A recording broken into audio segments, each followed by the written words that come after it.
masura y'uko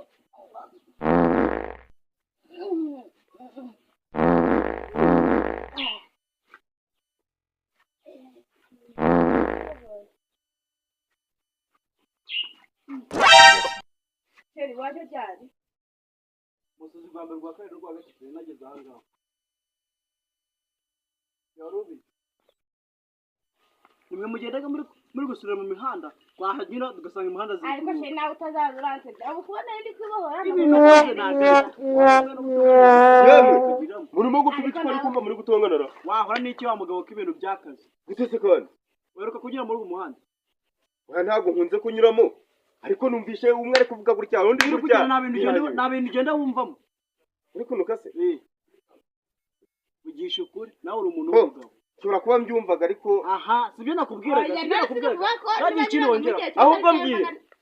n'ibiki uyu muntu rero ni fiance wanjye avuye kuvoma je ntabwo narenze ko avuye kuvoma ariko ndaje urumva ira mutungure mukora akantu ansurira inyuma kandi ibyo ari byo byose abigoza ameze nk'umuntu ubishaka nose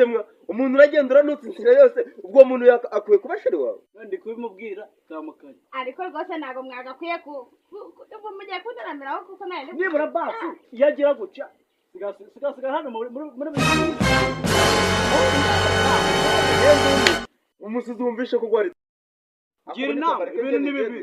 oya ngiye kamareke nigendere ahubwo mufiteho mwahuriye kamareke nigendere nyine ufate umwanzuro nyine nawe ariko umuntu uragenda urasura mu muhanda mumbwira aba yambera seribora